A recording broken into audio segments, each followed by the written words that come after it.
Oi, pessoal, boa noite. Eu estava falando com o microfone desligado. Disfarça. Boa noite, pessoal. Ah, agora sim, né? Porque eu percebi que eu falei boa noite, não teve nenhuma reação, né? Normalmente a gente fala boa noite, é instantâneo. Alguém responde boa noite no chat, né? Ou um joinha. Eu falei, Tá alguma coisa está bom. errada. Era o meu microfone. Bom, peço desculpa aí, né? Já comecei mal essa noite. Mas olha, sejam muito bem-vindas, bem-vindos. Muito bom estar aqui com vocês para esse nosso segundo encontro. Eu até já estava perdendo a conta. Eu fui até confirmar se era o segundo encontro, porque vou falar uma coisa: a gente está chegando em dezembro esse ano.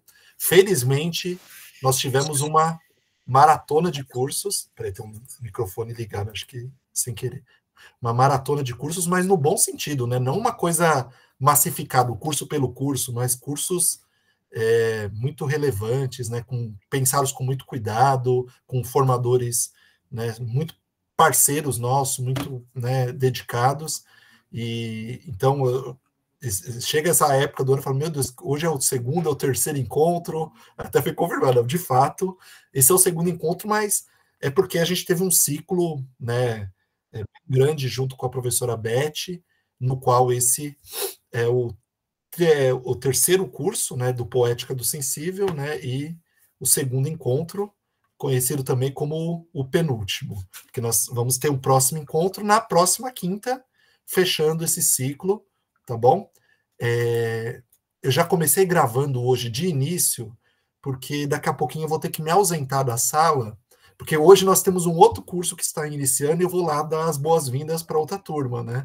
Então, acabou, cara, por questão de calendário mesmo, né? A gente tem uma outra formação hoje que bateu com essa, um tema que até dialoga muito com o que nós temos discutido nesse ciclo formativo, mas aí a gente até voltou muito aquele outro curso para professores de sala de leitura, né? Um curso para menos pessoas, 50 vagas, né?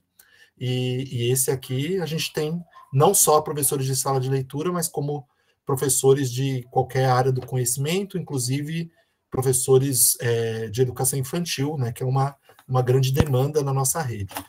Eu não sei se a Beth já conseguiu entrar, normalmente ela já entra abrindo a câmera, acho que ela ainda não conseguiu.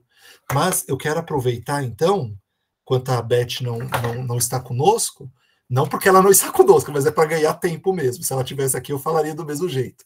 Bom, aproveitar e agradecer, né, por vocês, muitos daqui que já participaram de alguns cursos, né, no plural mesmo, conosco, ou esse ano ou nos anos anteriores, e dar mais uma vez as boas-vindas para aqueles que talvez seja a primeira vez que faz algum curso do Projeto AEL. Depois eu vou colocar no Classroom, eu esqueço de fazer isso, mas eu vou colocar para aqueles que queiram conhecer mais o projeto, lá, informações, tem o nosso portal, porque a gente está falando muito de relance em boa parte das formações do Projeto AEL, né, porque não é um curso voltado para a aplicação do Projeto AEL. Nós temos um curso sobre isso que acontece durante o ano, que acabou em outubro, né, que é o curso de gestão do Projeto AEL. Esses demais cursos a gente tenta planejar para dar subsídios, né, dar mais uma oportunidade de explorar mais as temáticas que fazem relação com o projeto, ter mais fundamentação teórica, pensarmos nas práticas, né?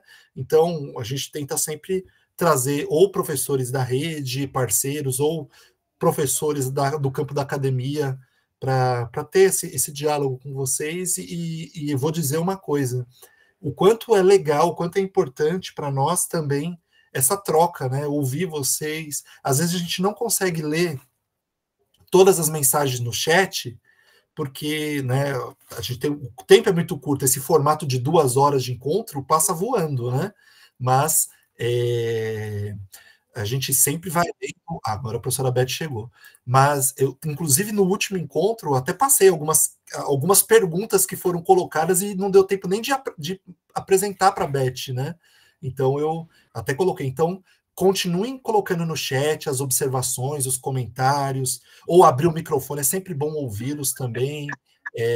Então, muito obrigado mesmo. E, Beth, eu estava segurando aqui, né? Você vê que a gente vai fazendo aqui, né? O meio-campo. Eu mandei mensagem, Beth, tá tudo bem, né? Mas tudo bem, já estou minutos é estratégico mesmo. Mas, Beth, eu já comecei a gravação, eu fui falando um pouquinho da El também, porque agora eu vou me ausentar momentaneamente da turma, da aula, porque eu vou dar um pulinho na sala vizinha, na concorrência ali, porque a gente está começando um outro curso hoje, e aí eu vou dar as boas-vindas para a turma lá, tá bom? Tá bom, tudo bem, vai lá. Boa noite, então. Boa noite. Vamos embora, até já. Vamos que vamos. Oi, pessoal, boa noite. Bem-vinda a todas as pessoas para a nossa segunda aula aqui dessa formação. Eu preparei uma apresentação para a gente ir acompanhando aqui a proposta de hoje, tá? De certa forma, eu vou tentar trazer algo mais objetivo, assim, né? Mas também antes, a gente vai retomar duas perguntas que ficaram da aula passada. Eu nem sei se as pessoas que fizeram estão aqui, mas de toda forma, elas podem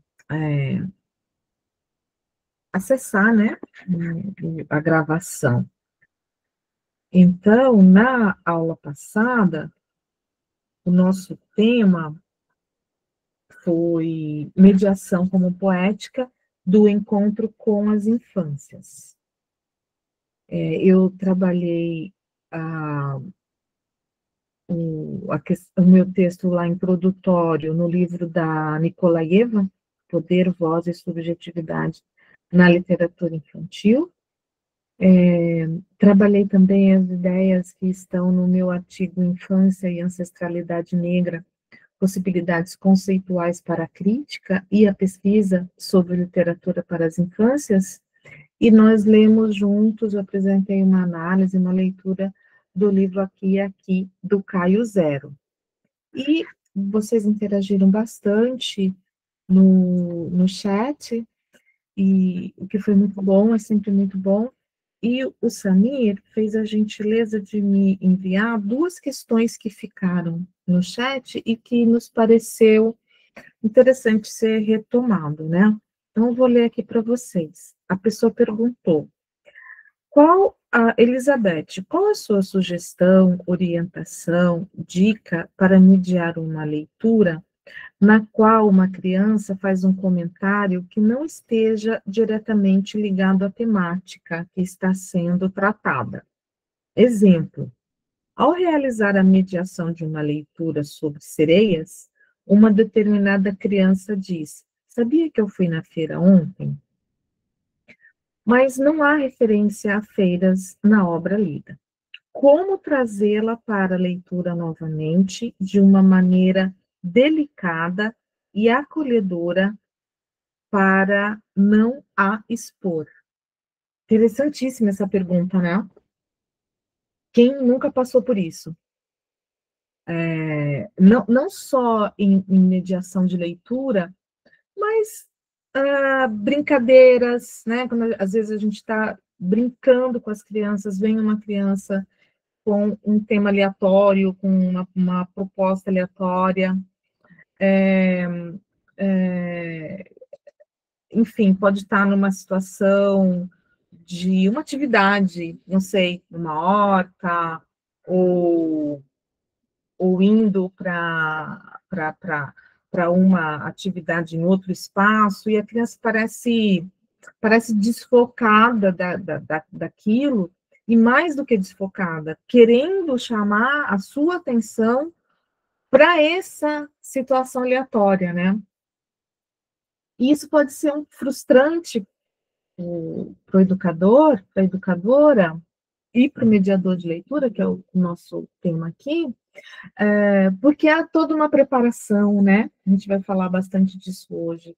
Há todo um projeto, uma preparação, um cuidado de vocês para a mediação, para a atividade, que pode ser, por exemplo, estar ensaiando uma peça, né? um teatro, para uma ação dramática, pode ser algo envolvendo música, pode ser algo envolvendo artes visuais, uma atividade com esse tipo de proposta, e a criança vir com esse atravessamento aleatório. Achei a pergunta excelente, muito perspicaz, acho que todos nós nos identificamos com isso, e a primeira coisa que me parece, quando isso acontece, é que a criança ou está entediada, ou está carente, precisando de atenção, e naquele momento ela percebe que ela não é o centro, né? E ela, então, quer, de alguma forma, conquistar o protagonismo, né?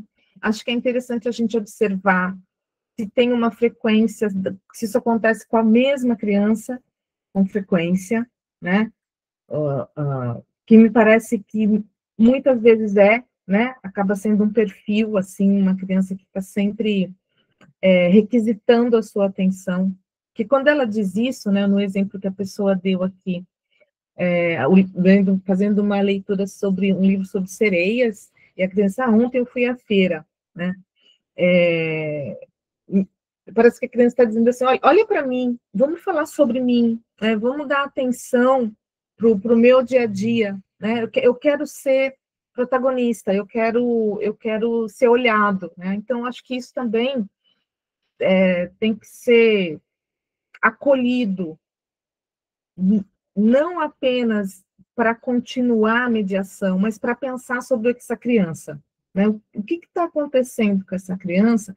Para além de processos cognitivos do tipo, ela consegue ficar focada ou não consegue ficar focada, ela está interessada ou não está interessada na leitura, mas também da gente dar um passo além e pensar um pouco, observar um pouco, assuntar, tentar entender o que está permeando a existência daquela criança nesse momento, a ponto dela trazer uma proposta, assim, aleatória. Eu acho que para a leitura, para o momento da leitura, é bastante disruptivo parar, por exemplo, essa cena aqui, e conversar sobre a ida na feira, né? Porque você corre um risco imenso de perder a atenção do resto da turma, né? Porque você está ali desenvolvendo o seu raciocínio, o seu projeto, né?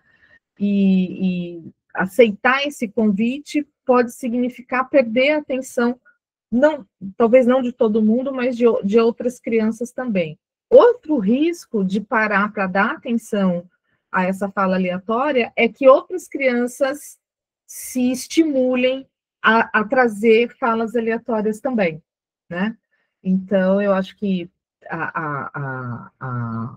a melhor atitude é, primeiro, eu já te dou atenção, agora a gente está lendo, nós vamos terminar a leitura e depois a gente pode falar dessa atividade e imediatamente voltar para a sua leitura. Mas isso tem que ficar registrado. Eu acho que a professora tem que voltar e olhar para essa criança com cuidado, né? O que é que ela está querendo dizer? Eu não acho que ela queira dizer que ela foi à feira. Não é isso que ela está dizendo. Ela está dizendo, olhe para mim, preciso de protagonismo. E aí isso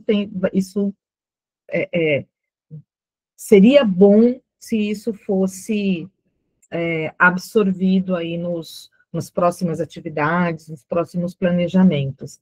É a mesma criança? Isso acontece com muita frequência? Além de você entender o contexto que está trazendo essa fala aleatória, talvez você já sabendo desse comportamento, colocar essa criança numa atividade, numa ação de protagonismo da sua mediação.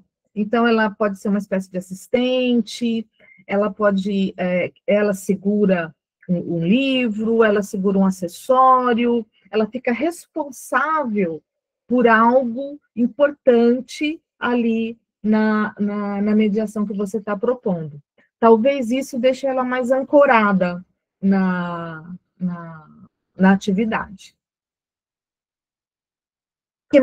Alguém quer complementar? Alguém que né, tem experiência com isso, já passou por isso e resolveu, viu que deu certo, quer compartilhar umas possíveis caminhos, né? Não tem receita, né? Mas, enfim, acho que quando a gente vai compartilhando ideias, se ajudando, né? Pode falar, Lucas. Olá, boa noite. Queria dizer que, na verdade, não achei uma solução, muito pelo contrário, né? Esse compartilho da minha colega aí, isso é realmente muito recorrente. Eu sou um professor de sala de leitura e eu bati cabeça o ano inteiro com uma turma em específico, onde, sei lá, às vezes até tinha relação com o livro, com a leitura. Eles olhavam a personagem e falavam, a personagem tem cabelo preto. E aí todos tinham a necessidade de falar a cor do seu próprio cabelo. Às vezes eu aceitava a proposta e ia na onda, só que a leitura acabava a aula e eu não tinha terminado a leitura, né? Então eu fui tentando entender quando é que eu precisava gentilmente cortar ou, né, entrar na onda da criança. Isso é muito difícil. Eu ainda não encontrei um caminho, né? Lucas, é difícil mesmo. É difícil e pode ser um pouco frustrante, né? Assim, especialmente essa frequência, olha, a Cíntia está falando, acontece direto, né? Mas como é que a gente pode entender isso também, sem cair na frustração, né? O que não é fácil, mas enfim. Como é que a gente pode entender isso como um feedback do que a leitura está sendo naquela turma, né? Como é que a gente pode entender isso? Um feedback crítico, negativo até, né? De, olha, o pessoal está... Que outros caminhos eu posso oferecer, posso sugerir, né? Não que eu acho que não tem nenhum caminho que vá blindar contra esse tipo de ação.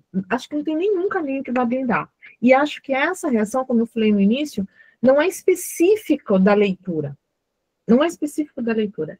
A criança, ela está, especialmente algumas crianças, elas estão o tempo todo assim, com a cabeça mil, querendo protagonismo, querendo chamar a atenção, né?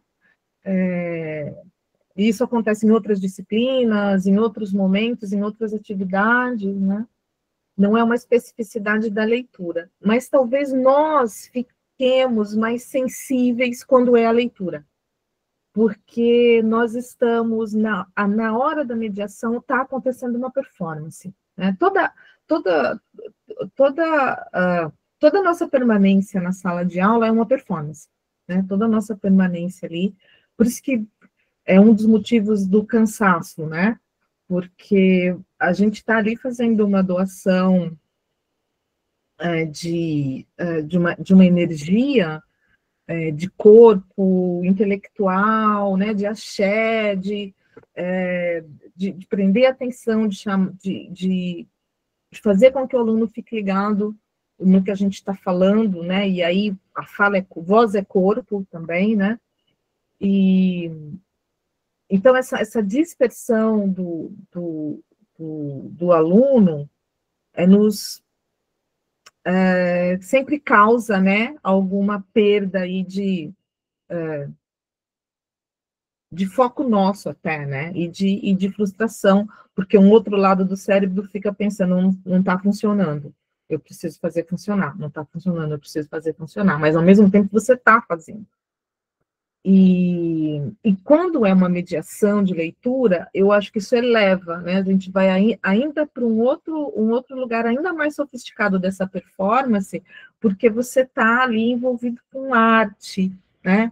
Você tá dedicado a estabelecer um momento de encantamento, você está imbuído da função de transmitir a beleza que aquele livro tem, a sensibilidade que aquele livro tem, né? Então, fica um peso ali, fica uma responsabilidade. Nossa, se eu não fizer essa mediação boa, o meu aluno vai perder a chance de observar como esse livro é importante, como ele é bonito, como ele é válido, né?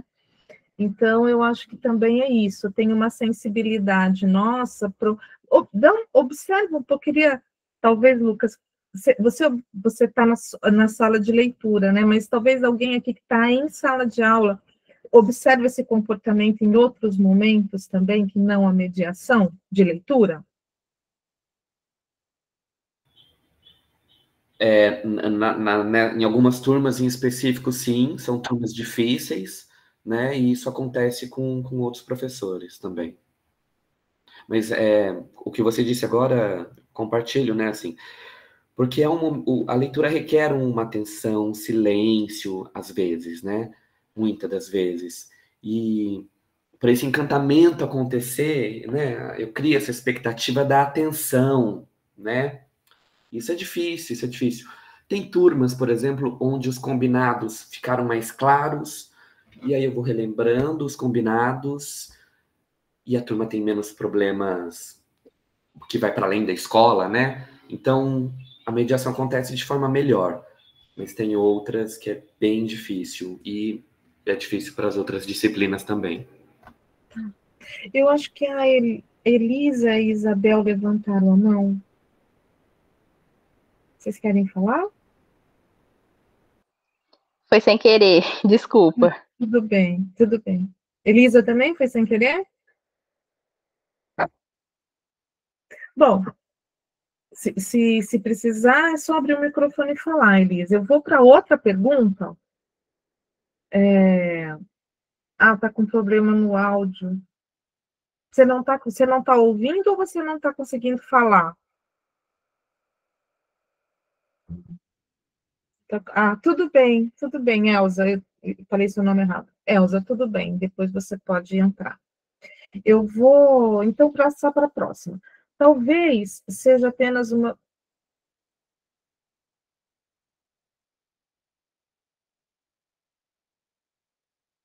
É outra pergunta mesmo. Pensei que fosse a continuidade da primeira. Então, assim, a pessoa comentou, talvez seja apenas uma visão de nicho, isto é, produto do campo no qual estou inserido. Mas hoje, me parece, temos uma nova virada nessa visão. Podemos mesmo dizer que as literaturas para as infâncias, atualmente, têm uma abordagem crítica que enxerga a poética de tais produções e as crianças como sujeitos participantes desse poético?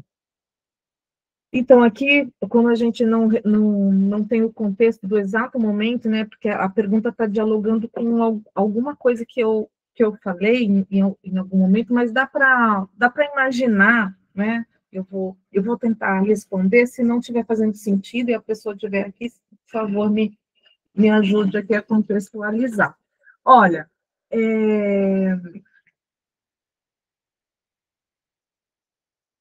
eu acho que isso está acontecendo, mas não significa que esteja acontecendo em todos os livros, não é? Em todas as salas de aula, em todas as críticas. É um movimento, eu acho que é uma tendência, né? Mas ainda iniciando, dando os primeiros passos.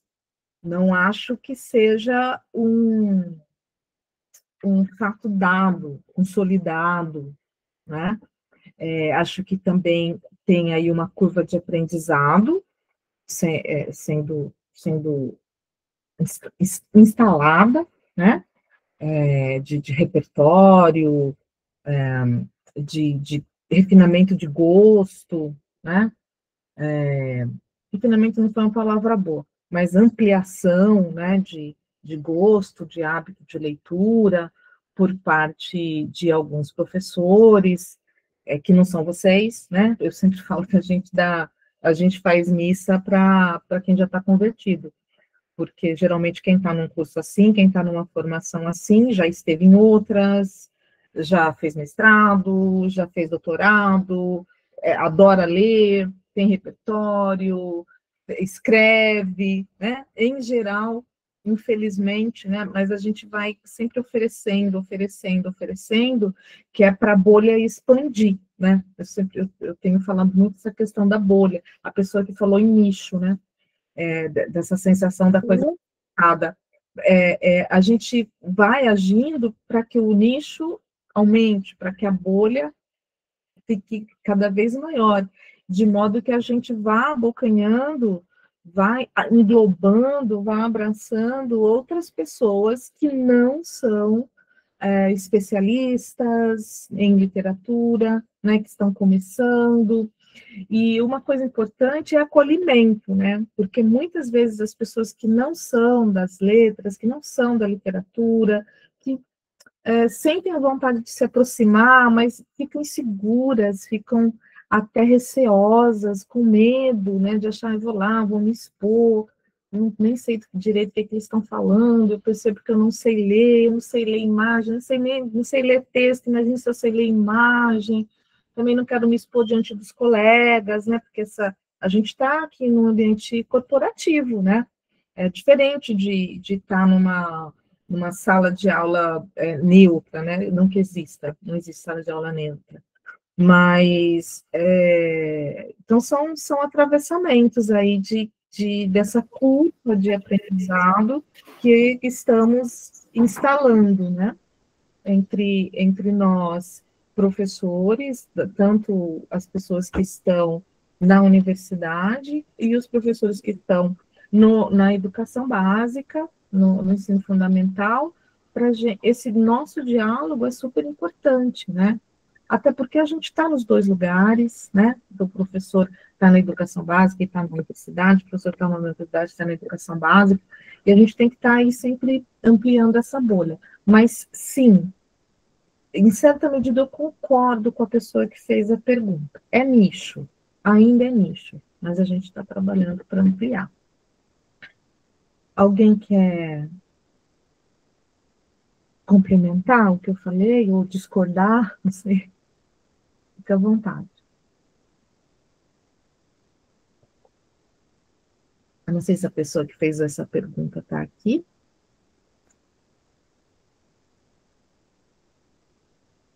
Então, vamos para a aula, para a apresentação de hoje, tá bom? Olha, então, assim, estamos sem o Samir, e eu vou agora compartilhar a tela e vou ficar sem ver vocês e sem ler o chat. Então, acho que se alguém precisar falar comigo ou quiser fazer uma pergunta ou fazer uma colaboração com o que eu estiver falando, abre o microfone e pede a palavra, tá bom? Porque não vai, como o Samir não está com a gente hoje, vai ser difícil da gente...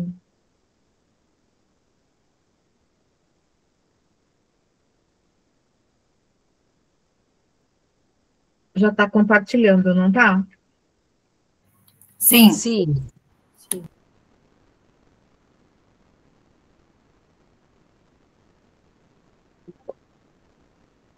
Bom, então, nosso encontro passado... Tá.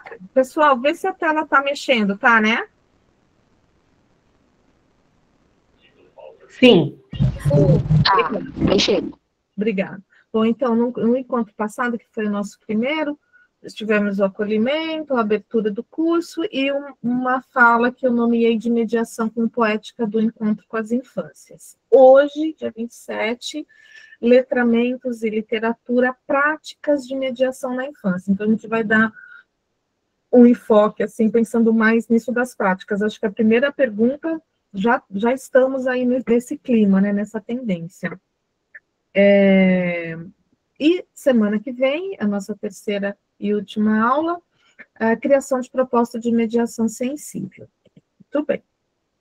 Isso foi o que a gente viu na aula passada, já passamos pelas questões. E hoje eu preparei o seguinte roteiro.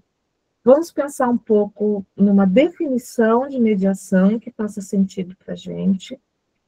Depois, vou falar sobre curadoria, como é que se escolhe a obra a ser lida, condições, né? Como organizo o tempo, espaço, corpo, leitura, como leio, com que voz, com que ritmo, com que pausas, conversa, que perguntas faço, como escuto, que é o pós-leitura, né? E o desdobramento, como prolongar a experiência, tá bom? Então, Eu vou entrar na questão de algumas definições, né? Mediação de leitura é a ação de promover o encontro entre o leitor e o livro, de modo que desse encontro surjam a escuta do leitor e a conversa entre livros, entre leitores e mediadores,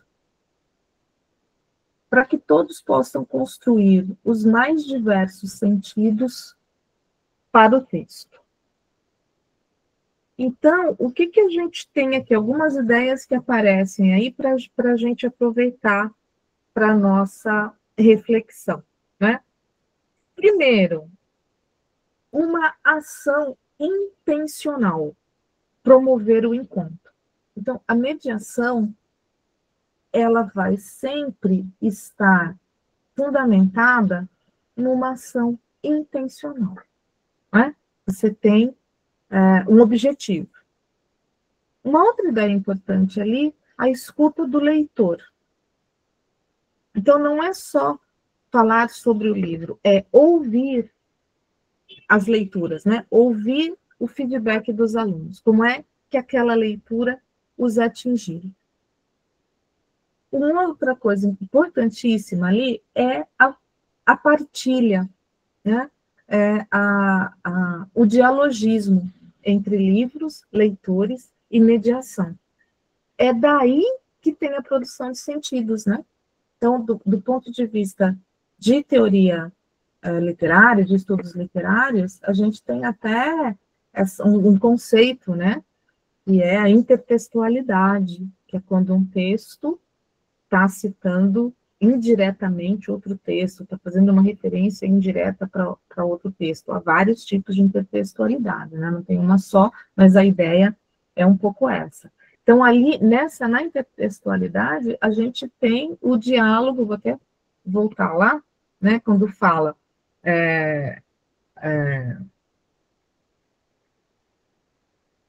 a conversa entre livros, né? Então, quando o seu aluno, sua criança, começa a fazer referências a leituras que vocês fizeram em outros momentos, ou que ele fez em casa, ou que ele fez na sala de leitura, ou que ele fez na AEL, né? Ele começa a pôr os livros para conversar entre eles. Outra conversa maravilhosa é entre os leitores, né? Como quando eles começam a trocar impressões de leitura. E a conversa com você, que está mediando. E muitas vezes esses três diálogos acontecem simultaneamente, né? Esse é o paraíso para a gente, né? Quando essa conversa acontece ao mesmo tempo. Então, eu destaquei aqui 3 ideias dessa primeira definição. Vamos para uma outra definição. A mediação organiza a leitura e a conversa ao redor de textos literários, facilitando a comunicação entre sujeitos e grupos sociais e ampliando os significados atribuídos à obra. Então, aqui, a ênfase está em organizar situações de leitura, não é algo espontâneo, mas sim planejado. Facilitar a comunicação, que é a dimensão social e dialógica, e ampliar significados. A leitura com alargamento de mundo, né? A leitura... É nesse nó aqui que as pessoas vão confundir, fundir ensino e literatura, né? Se a gente der muito foco na questão do quanto a literatura amplifica sentidos, significados, informações, repertórios, se a gente for ficar muito focado nisso, a gente cai no ensino, né? E deixa a fruição, o prazer, o entretenimento ficar em segundo plano. Se a gente se a gente seleciona leituras, faz mediações, focado apenas na fruição e no entretenimento, pode ser que a gente perca oportunidade de ampliação de significado. Então, é preciso ampliação de repertórios, né? Então, é preciso encontrar sempre, estar atento, atenta a esse balanço, né? Uma outra definição, essa do Rio do Cossum. Discutindo a prática da leitura literária na escola, mediação e ensino, o Cossum mostra que a mediação tem sido entendida, muitas vezes, como um conjunto de atividades de animação. A hora do conto, a feira literária, a dramatização, voltadas a despertar o gosto e o prazer de ler. Ele coloca isso como uma crítica, né, chamando atenção para as desvantagens disso, né? Então, ele reconhece a importância disso, mas critica a redução da mediação à animação afetiva e lembra que, né, isso Cossum, ele vai lembrar que, o mediador precisa de fundamentação teórica para analisar obras e planejar práticas. 2, a mediação deve articular fruição e ensino. Não substituir o ensino de literatura, nem ser apenas entretenimento em torno do livro. Ou seja, em Cossum, a mediação de leitura literária não é só animar, envolve planejamento, conhecimento de literatura e se inscreve no campo do letramento literário.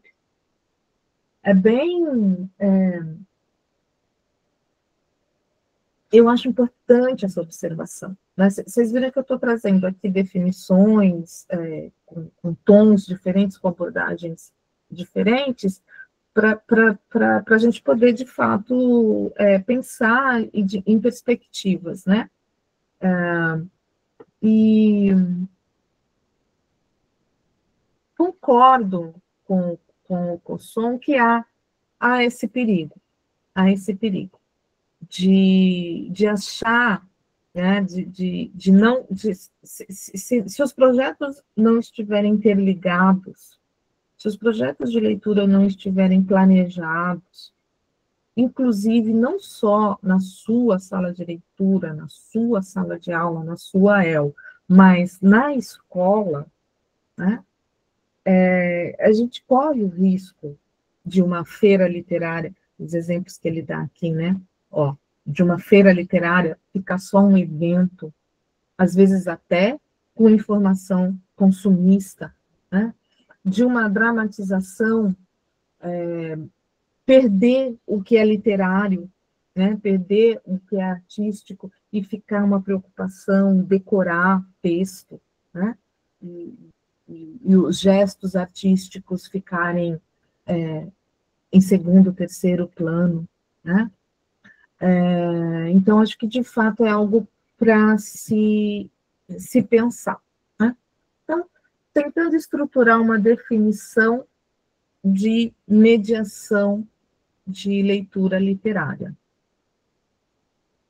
A partir dessas referências, eu tentei aqui organizar uma definição em camadas, que você pode usar como definição de trabalho na formação, né? São componentes básicos, que a gente pode decompor o conceito em 4 elementos. Então, não é assim, não é receita, mas são componentes que, de fato, estão implicados na mediação.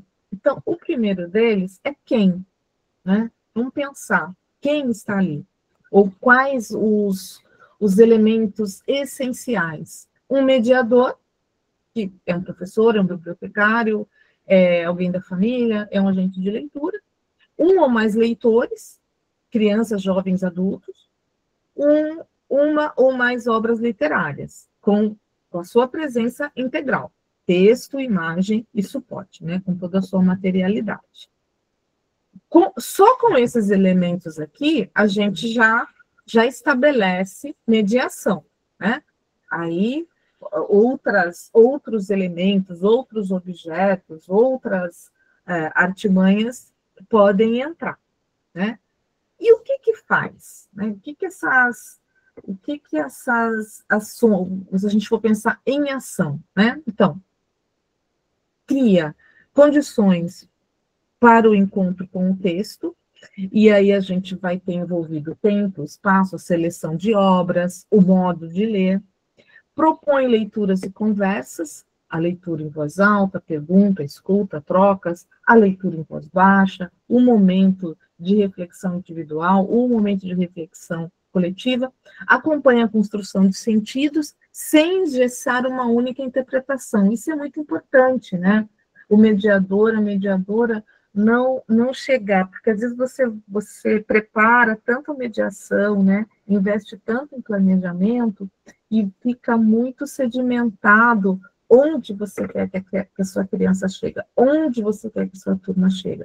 Isso, além de gerar frustração, porque dificilmente vai todo mundo chegar harmoniosamente naquela meta que você estabeleceu,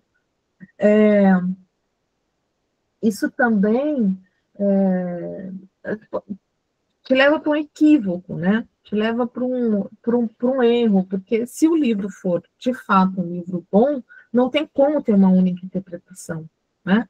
Então, construir os sentidos de leitura não é defender uma tese interpretativa.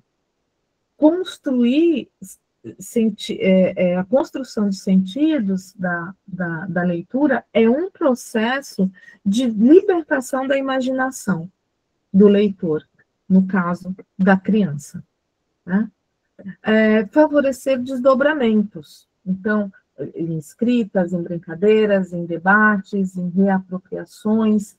A ideia que eu estou aqui tentando passar com essa palavra desdobramentos é repercussão dessa leitura, né? Como que essa leitura pode retornar para o grupo? Que não, esse retorno não precisa necessariamente ser imediatamente após a leitura, né? Ela pode retornar na próxima aula, na outra aula, num outro planejamento, numa outra leitura, né? O como é o modo, né? Então, como mediar? Como fazer essa mediação? Por meio de uma interação dialógica e afetiva, organizada, mais aberta à singularidade de cada leitor. Aqui um pouco a gente esbarra lá na primeira pergunta, né? Essa singularidade de cada leitor dentro do tema da leitura, né? Não estava pensando aqui em perguntas aleatórias, né? Em singularidades, mas enfim,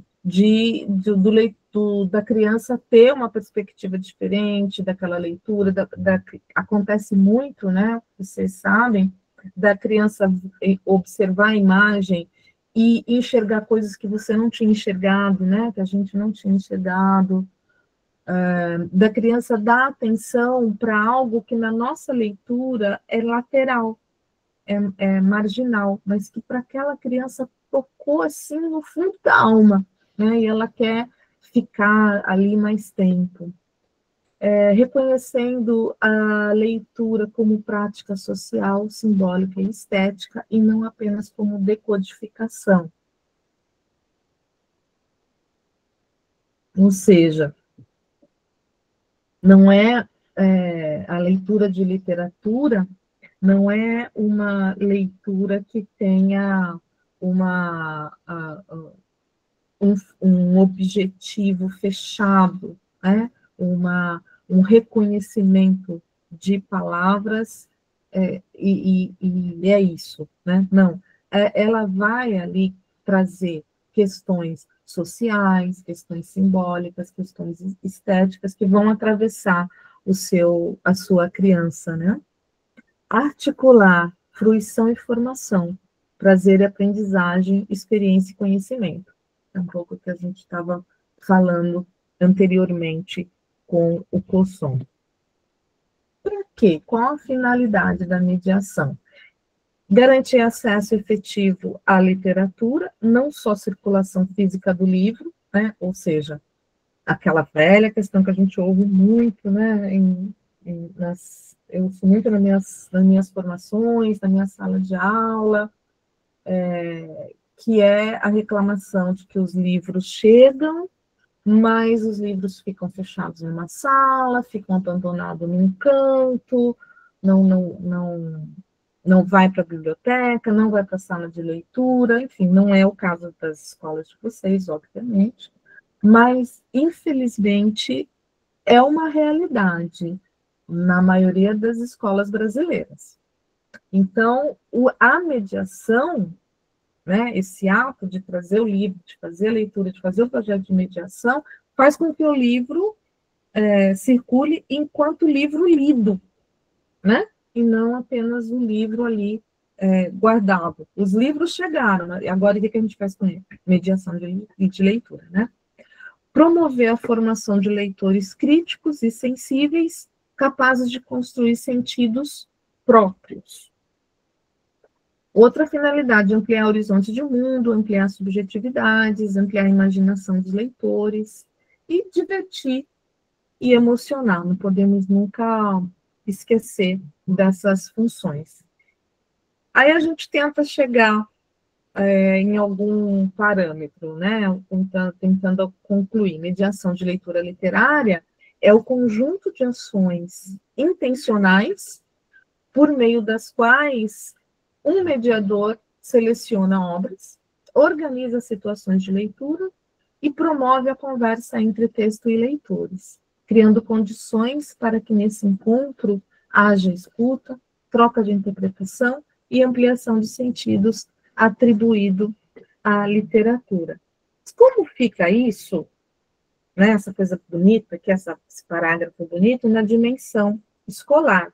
Na escola, a mediação de leitura literária articula fruição estética e ensino, porque não está limitado ali a animar o gosto pela leitura, mas envolve conhecimento de literatura, planejamento didático, diálogo com as experiências socioculturais dos estudantes, né?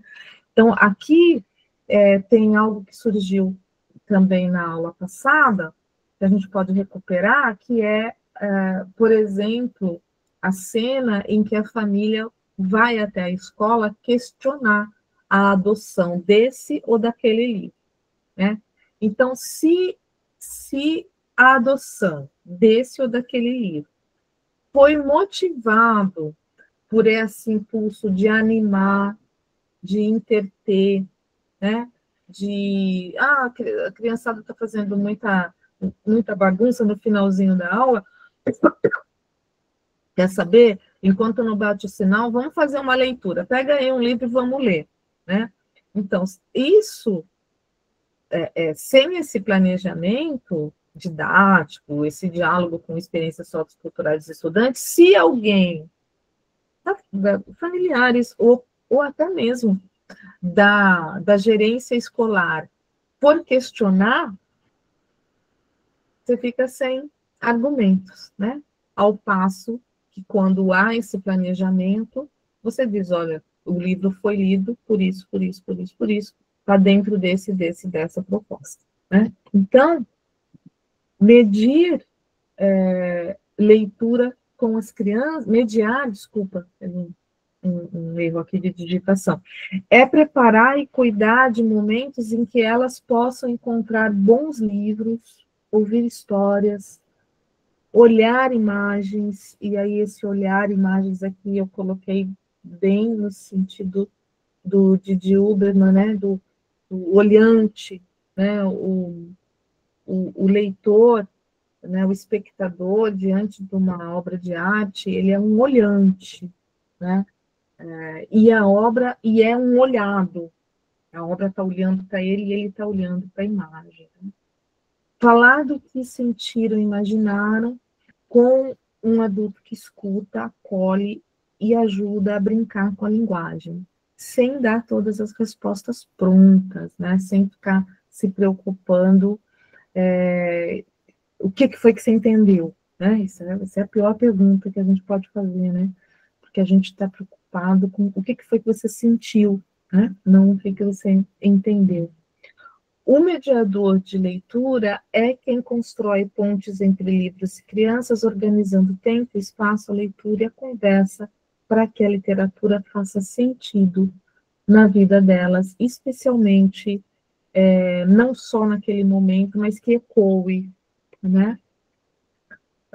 E aí, com isso, a gente vai partir para o segundo ponto, que é a curadoria.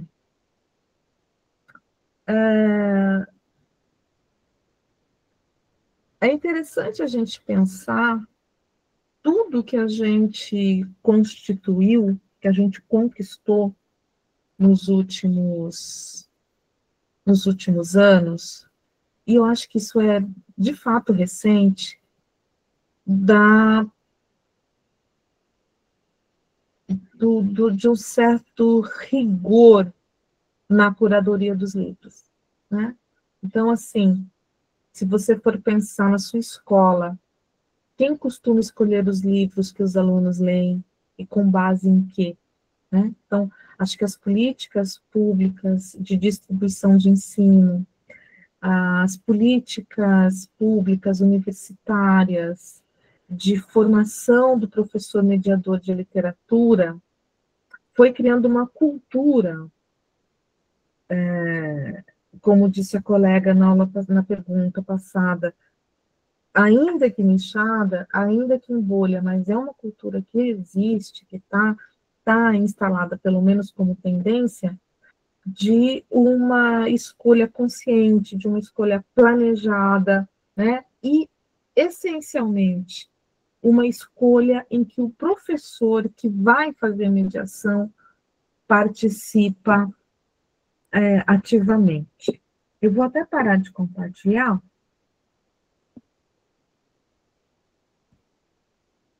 porque eu quero ouvir um pouco vocês se eu estou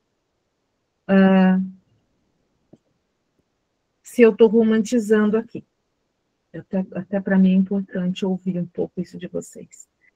É assim mesmo, né? O Rogério está fazendo perguntas. Essa escolha, vocês sentem autonomia na curadoria, que vocês têm autonomia na curadoria do que vocês oferecem para os seus alunos? Posso falar, Beth? Por favor, Laura. Boa noite a todas e todos aí.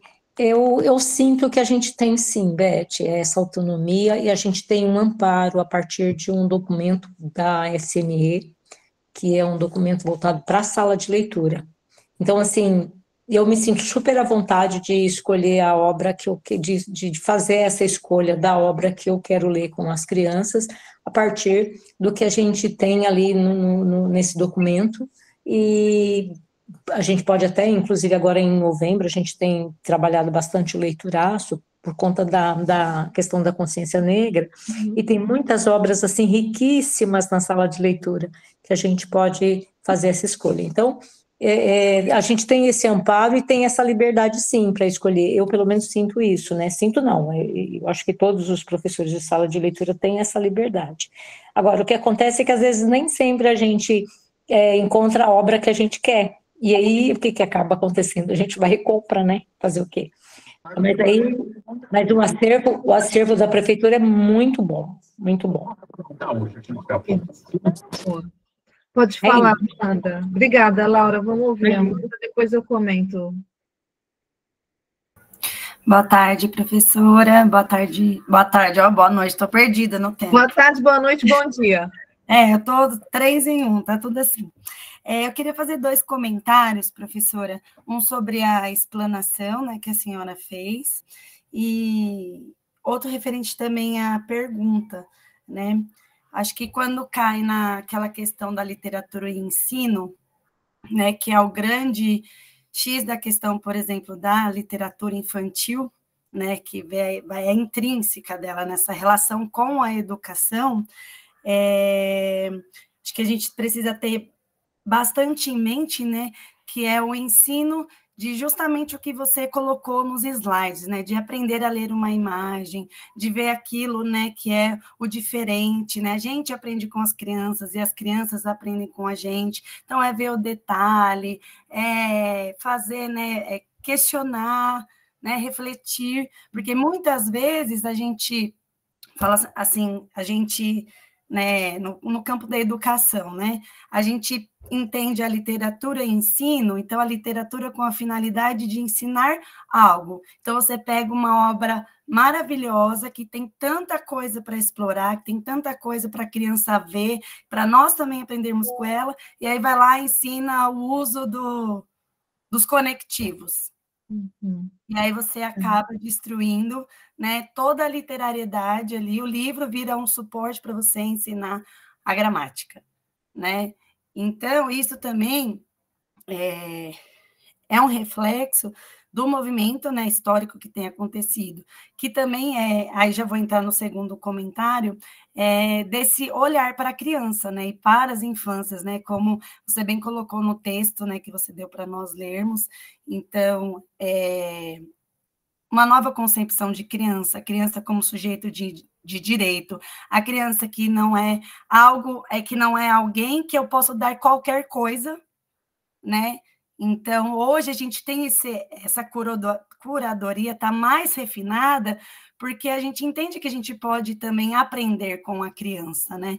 Então, assim, não vou pegar qualquer livro, não. Não, quero ler um livro bom. Eu quero ler um livro que ganhou um autor que ganhou um jabuti, que foi selecionado, sei lá, pelo PNLD, que tem, enfim, vários prêmios. Então, a gente também vai refinando a nossa curadoria a partir do momento em que a gente também vai mudando o nosso ponto de vista, a nossa compreensão sobre a criança, sobre a infância, né? Estou falando assim, criança e infância, que a gente está tratando de literatura infantil, juvenil, né? Infanto-juvenil, a gente, né, esses termos. Então, conforme a gente vai amadurecendo, vai estudando, vai pesquisando, a gente também vai podendo ter um leque maior para poder fazer essa curadoria. Porque se a gente não abre a nossa mente, a gente não olha para a criança como um ser diferente, qualquer coisa basta. E aí, essa qualquer coisa, a gente vai fazer uma mediação de leitura, e aí tudo está relacionado, porque você espera que a criança responda o certo, responda o correto, se sai ali do eixo, se ela viu uma coisa diferente, que às vezes faz total sentido, você não acompanha. Então, assim, né, um bom mediador, né, tem que ser um bom leitor, tem que ser alguém que compreenda, que dê voz para as crianças, né? Então, eu acho que está tudo imbricado nessa questão da literatura, o ensino, tá, mas que ensino é esse? Opa, não é o ensino literário. Qual a função da literatura? Literatura para quê, né? Como diz o Rio do Coçol, ele tem um livro, né? Literatura para quê? Para nada, né? Calma aí. Não tem função da literatura nesse sentido. E também associada à nossa visão, né? De criança, de infância, e aí entra a curadoria. Então, assim, né? Quanto mais eu for ampliando essas questões, mais a minha curadoria vai poder ficar melhor, senão qualquer coisa basta, porque é criança mesmo. E aí, já fazendo assim alguns pontos que eu fui lendo o seu texto na semana, isso foi assim, pululando, né? As ideias foram pululando e eu fui destacando aqui, falei, nossa, tem tanta coisa para falar, para perguntar, mas é que está tudo relacionado. Não sei se eu falei muito, desculpa. Não, Amanda, está tudo relacionado. E está o encadeamento das suas ideias corretíssimo, né? Por isso que na aula passada eu comecei falando de infância, né? De criança, de qual que é esse conceito, o que está envolvido aí. Porque não dá para a gente falar de mediação e não pensar na criança, né? A gente, muitas vezes, tradicionalmente, a gente vai falar de mediação e, o livro, vamos pensar no livro, né? O que eu faço com esse livro? O foco fica no livro.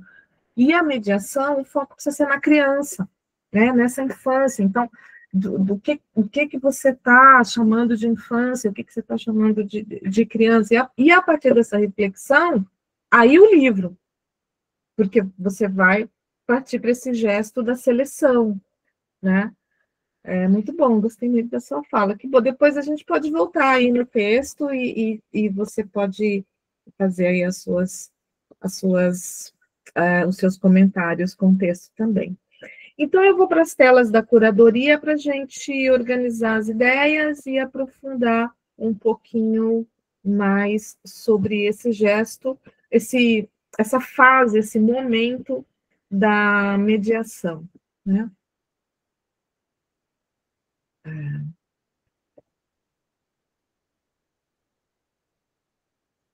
Nossa, voltou lá no começo. Ah, fui eu que pedi para voltar. Curadoria. Muito bem. A escolha do livro já é o ato da mediação. A mediação já está acontecendo. E aí eu elenquei aqui 4 critérios básicos para a curadoria. O primeiro critério no sentido de no que você vai embasar a sua escolha, né? Aquela seleção, aquele livro. Ah, eu vou ler esse livro por quê? Né? Então, eu selecionei aqui 4 critérios básicos, fundamentais, né? Então, o primeiro, qualidade literária e estética. A linguagem trabalhada e não óbvia, né? Imagens potentes, no caso de livro ilustrado, estruturas narrativas interessantes, não só o moral da história, mas como a história está sendo contada, não é isso? Então, imagens potentes, no caso do livro ilustrado, se isso fica um pouco abstrato para você, dá uma olhada na formação passada, em que a gente tratou justamente de leitura de imagens, né, e de materialidade do livro, porque aqui não vai dar para a gente esmiuçar esse conceito de imagem potente, né, mas brevemente, dê uma olhada na formação passada e também tenta observar a técnica que foi usado, né? Tem muito por aí no mercado, não no acervo da prefeitura. O acervo de vocês já falei, né? Não sei se foi nessa turma ou na outra, eu sempre falo isso. Um dos melhores acervos de literatura para as infâncias do Brasil está nas escolas da rede municipal de São Paulo. Mas circula por aí, especialmente nas casas, nas grandes livrarias, aqueles livros em que você vê aquela imagem chapada, aquela imagem super colorida, com os personagens gigantes, feita por imagens digitais, né? Sem técnica, você não vê um lápis de cor, você não vê uma textura, você não vê experiência com outros materiais, né? Você não vê outros formatos, tamanhos de livro, de fonte. Então, é nesse sentido de imagem potente, né? Um outro critério básico desses 4, o segundo critério, é diversidade e representatividade. Então, presença de personagens negras, indígenas, de diferentes classes sociais, de diferentes corpos, de diferentes famílias, né? Olhar para os livros, para a sua curadoria, sempre consciente de que existe uma normatividade na literatura infantil. Existe a literatura, isso é um fato, tá? A literatura infantil, ela está, na sua grande maioria, focada em pessoas brancas de classe média, né, burguesas, heteronormativas, que vivem em ambientes muito limpos, muito perfeitos, sem conflitos, né? As crianças são romantizadas, as famílias são romantizadas, então há essa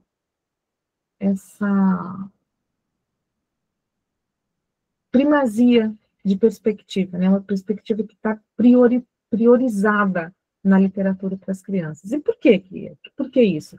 Porque as pessoas que faziam essa literatura vinham desse ambiente, né?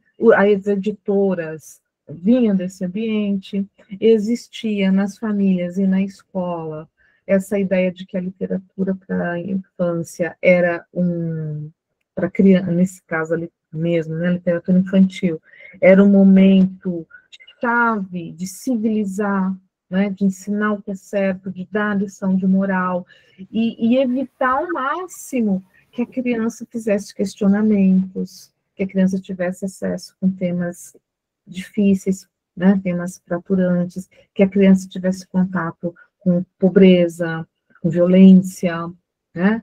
Isso não. Recentemente a gente teve, durante a pandemia, né, a gente teve casos assim risíveis, né? De um livro clássico, agora eu não vou lembrar o título em inglês, né? De um autor inglês para criança, em que o pai, a personagem é um pai e uma menina. E se alguém lembrar do título e colocar no chat, alguém lê para mim, por favor. O pai e a menina muito próximos, e eles vivem em luto da esposa, e em algum momento eles vão para a praia, e o pai leva uma latinha de cerveja no cesto do piquenique da praia. E, nossa, aquilo foi um fuzuê que estava fazendo apologia à bebida alcoólica, que isso não podia estar num livro infantil. Olha que coisa, né? Assim, acho que alguém lembrou o nome. Alguém lê para mim, para não precisar sair? Não?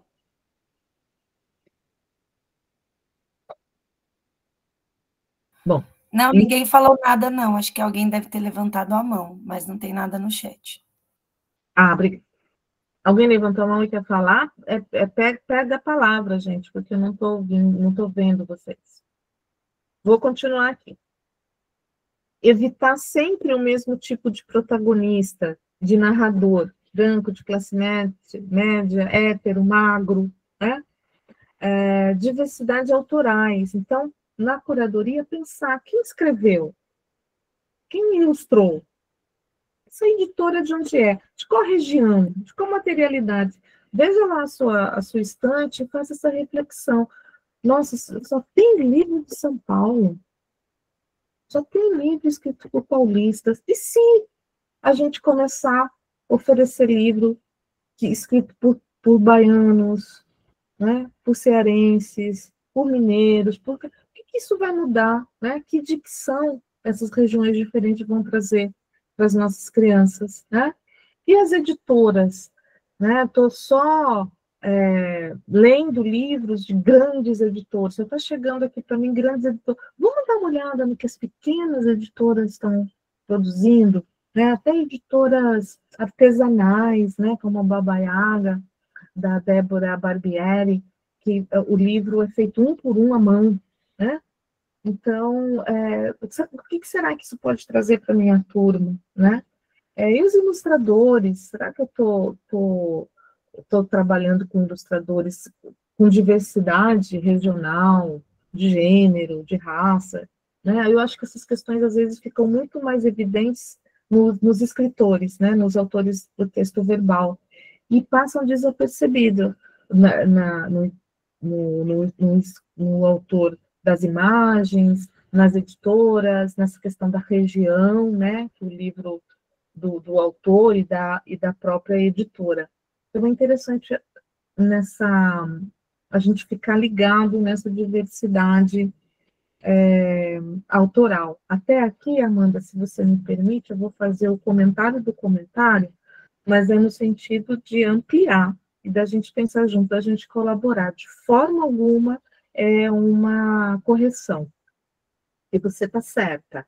Eu acho um bom critério livros que ganharam prêmios, né? Livros que estão sendo muito comentados, mas vamos também ficar atento com isso, né? Porque, às vezes, esse livro que está na moda, esse livro que ganhou prêmio, não é necessariamente, o fato de ter ganhado prêmio não é necessariamente bom para a sua turma, não é necessariamente o que você vai considerar um bom livro. Então, a gente tem que ter critérios, esses critérios do mainstream, né? Esse critério do cânone, né? Porque tudo, às vezes as pessoas acham que quando fala cânone está falando só de texto do passado, mas o cânone ele está constantemente em transformação, né?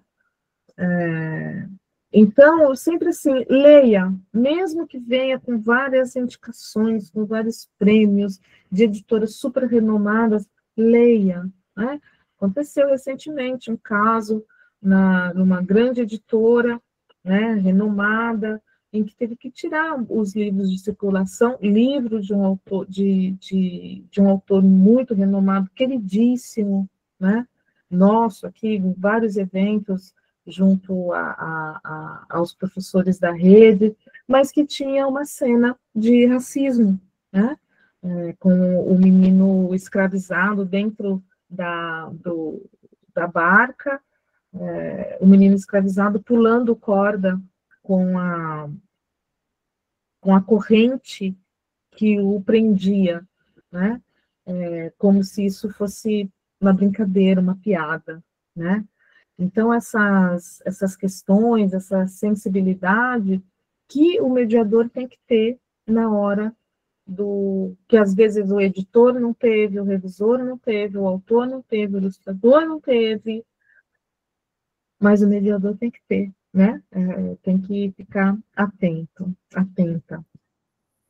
Verdade, professora. Eu concordo, viu? Não só falando que eu concordo com o comentário da senhora, e é isso mesmo, né? E também numa época de TikTok, YouTube, né? E essa questão do livro, né, como um objeto mercadológico, né? Então, muitas vezes, muitas obras, não pela literariedade que ela apresenta ou não apresenta, mas porque tá na moda, né? Então, aí ela é consumida o tempo inteiro, mas a obra não, em si não tem nada nem estético, nada que a gente possa olhar assim para ampliar, né? Então, eu concordo total com você. Amanda, eu imaginei que você fosse concordar, e eu também concordo com você. Eu acho que é um bom critério, mas a gente tem que estar atento. A gente tem que estar atento para essa...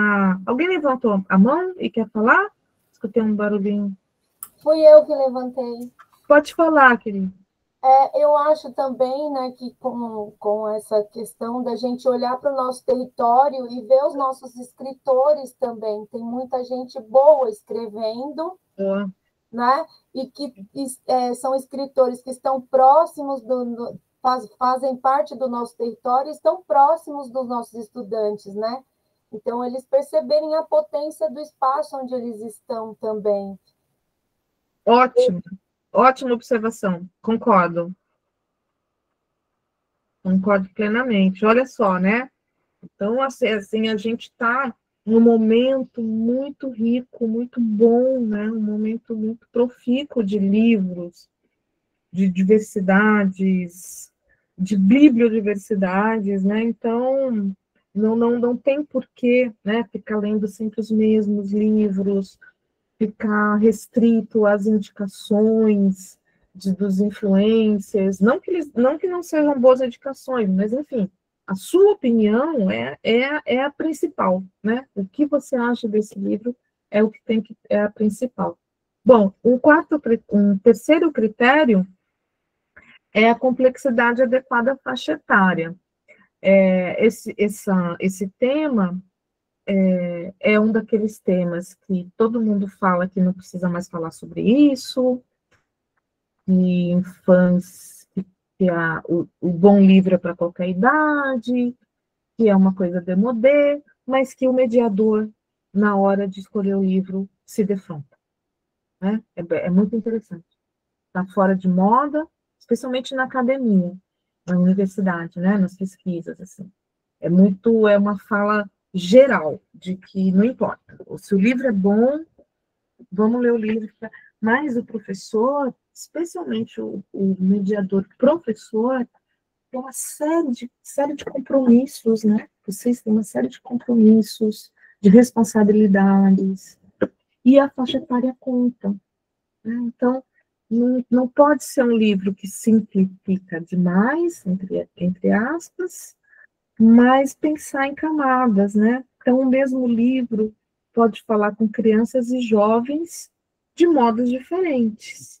Então, assim, de fato, se o livro é bom, ele pode ele pode se locomover em faixas etárias diferentes, mas a sua interferência na mediação vai ser fundamental, né? Então, como é que você faz, do mesmo livro, como é que você faz a mediação do mesmo livro para crianças de 7 a 8 e para crianças de 13 a 14, por exemplo? É a mesma mediação? É a mesma abordagem? Né? Me parece que não. Né? Então, isso também é um lugar que as editoras, os autores, né, podem até negar que pensam sobre isso, mas sempre tem um momento que tem que pensar, porque está envolvido aqui comunicabilidade, né? Se você não escolher um caminho de comunicabilidade com a criança que você está querendo conversar, fica difícil, né? Do livro funcionar.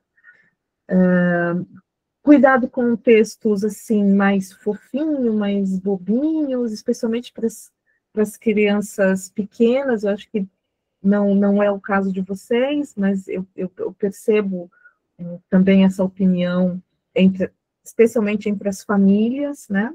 As famílias que fazem mediação, de que a criança pequena não aguenta, né, os temas densos, não aguenta falar, não aguenta a ideia da violência, né? Então, um livro infantil que vá trazer o espaço da favela, que vá trazer conflitos, por exemplo, de regiões em guerra, né? Que vá trazer temas sensíveis como imigração, né? Como a questão dos refugiados.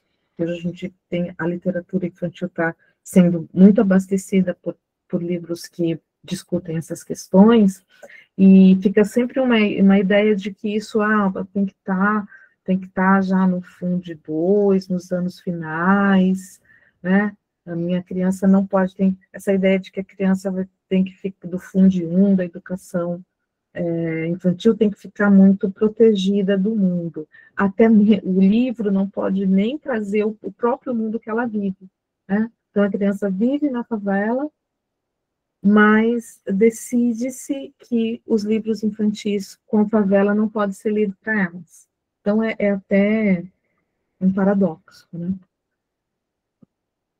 Um último critério para a curadoria, a relação com o texto e a turma, né? Então, livros que conversam com as questões que estão aparecendo ali, né? Que você percebe que o mediador, o professor mediador, ele está observando a sua turma constantemente, né? Então, racismo, perda, medo, luto, amizade, conflitos, né? O que está atravessando ali e como que a literatura pode surgir não para resolver esse racismo, esse medo, essa perda, mas para criar contexto de subjetividade para essa discussão, para essa vivência, né? Obviamente, sem transformar a obra em sermão, em panfleto, em palestra, em assim, assado, mas de criar ambiente de reflexão, né? Reflexão com afeto, né? Porque a literatura ela vai sempre ser um lugar seguro, né? Um lugar seguro para discussões sensíveis, né? E também, por que não, né? Essa relação com datas, interesses, as datas comemorativas, né? Pode ser um caminho convencional, um caminho tradicional, mas é sempre um caminho possível, né? Você fazer as relações dos temas com datas comemorativas. Os interesses dos alunos, né? Das crianças, você nota um forte interesse, por exemplo, em dinossauros, né? Fazer o quê? Você não gosta de dinossauro, você acha isso bobo, você acha isso... Mas suas crianças estão piradas com isso. Por que não trazer um livro, uma obra que de alguma forma dialogue com isso? Traga o tema, né? Porque o que a gente quer é atrair, né? Fazer com que o leitor venha e fique lendo literatura. As sugestões dos alunos, né, e das famílias, isso pode ser uma armadilha, né, temos que tomar cuidado com isso. Eu sei de casos de escolas que aderiu a essa política de convocar as famílias a fazerem sugestões, e aí as famílias trazem livros duvidosos, e aí os professores não trazem esses livros para a sala de aula, e a família reclama, mas por que você pediu sugestão se você não vai nunca ler o livro que eu venho sugerir? Né? Então, tem que tomar cuidado, às vezes no afã de criar situações positivas, a gente acaba criando problema, né? Então, isso também tem que ser uma coisa planejada, né? Esse discurso tem que ser bem montado, tem que ser um projeto, não pode ser um simples convite, porque as famílias vão trazer, e aí você vai ter que lidar com essa obra, né? Então,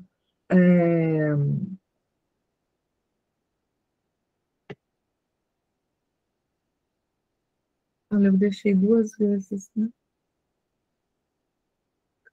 Curadoria não é só gostar do livro, é pensar se aquele texto vai abrir mundo para aqueles leitores concretos que estão na sua frente, né? Então, não basta, eu gosto desse livro. Por que você vai ler esse livro, professor? Porque eu gosto, fez sentido quando eu era criança, o meu filho leu e gostou, eu também gosto, então eu vou ler esse livro. Não é o suficiente, né? Não é o suficiente. Ele tem que ter essas qualidades que a gente falou anteriormente. Tudo bem? Eu vou para um outro fundamento, que é condições. Então, o tempo, o espaço e o corpo do mediador, do livro e do leitor. Sobre o tempo, a leitura precisa de tempo protegido, né? Que é isso que a gente estava falando, o Lucas estava falando no início da aula, vocês também. Estabelecer explicitamente, agora é a hora da leitura, agora é o tempo da leitura. O pacto do foco, da atenção, né, do silêncio para a leitura, ele vai muitas vezes estar relacionado com o estabelecimento de que é tempo, é hora, é momento da leitura. Pode não funcionar todas as vezes, mas sem isso não vai funcionar nunca, né? Isso é o primeiro passo, né? E como é que você estabelece explicitamente isso? Bom, pode ser desde proclamar isso em voz alta, mas também pode ser com objetos, com rituais, com figurinos, né? Então, um saquinho de histórias, de onde o livro sai, né? Um sino que é tocado toda vez antes de começar a leitura, um lenço, um echarpe que você coloca, e eles já associam que quando você coloca aquele lenço, né, com brilho, é porque você entrou no personagem, vão mediar uma história, né? Então, essas marcas, a marcação concreta do tempo pode ser um aliado, né? Evitar encaixar a leitura sempre no restinho da aula, eu já falei isso aqui hoje, aquela leitura para cobrir um gap aí de tempo, porque isso vai só gerar frustração, né, em você e nas crianças também. O espaço, né? Talvez seja interessante mudar a disposição da sala quando for a hora da mediação. Então, formar rodas, círculos de leitura, tirar a carteira das filas, né? Sentar no chão, não usar a cadeira, mas sim no chão. Sentar em almofadas quando possível, né? Ter um tapete, né? Ir para um outro ambiente, ir para debaixo de uma árvore. E aí cada escola, né, vai ter aí um espaço possível ou não, né, para sua criatividade, de, bom, agora a gente vai fazer essa mediação, eu quero ir para um outro lugar, qual, né? Se não der, ao menos mudar algo, né? Que o professor senta junto, leva o livro para perto dos alunos, o professor circula, quer dizer, se a situação for muito precária em termos de possibilidades de mudar de espaço, aí o professor circular, né? Então, se você tá sempre a aula ali na frente, no que é considerado a frente da sala de aula, né? Ali onde fica a lousa, você ir para o fundo da sala de aula, né? Isso já pode dar essa mensagem para o aluno, bom, agora a gente vai fazer mediação, mudou o circuito, né? Mudou a energia. O corpo, né? O corpo do professor, voz, postura, olhar. Aqui entra um pouco aquela ideia que eu estava falando no início da aula, que é a da performance, né? O mediador, ele está ali desenvolvendo mesmo uma performance, um personagem, né? É uma atuação, né? Então, também o corpo dos alunos, que pode se mexer, pode mudar de posição, apoiar o livro, se aproximar, né? A leitura como experiência corporal, ela não é só mental, então, envolver também essa mudança de corpo, né? Essa questão da voz, né, da postura, do olhar, é bem interessante, e um pouco, é quase que básico, né? Você vai ter uma entonação ali de leitura, a gente vai falar um pouco de voz daqui a pouco. Quando a gente for falar de leitura, a gente fala de voz também, tá? Por enquanto, vamos ficar nessa questão de tempo, espaço e corpo. Se o corpo está preso e o tempo está exprimido, a leitura vira tarefa a ser cumprida e não experiência, né? Então, você está ali com o tempo curto, eu tenho que fazer essa mediação aqui em 10 minutos, não fiz planejamento, não está dentro de um projeto, eu só vou pegar ali um livro e vou ler, que é para cobrir aqui esse tempinho, esses 10 minutos que estão faltando de aula. Você está com... se você não preparou nem a curadoria do livro, imagina como é que está o seu corpo, essa altura, final de aula, cansado, né? Vai ser só uma tarefa, que eu nem sei se vai ser cumprida, porque no meio do caos, né, é aí que vem a frustração. E a experiência a gente vai ficar aí devendo, né?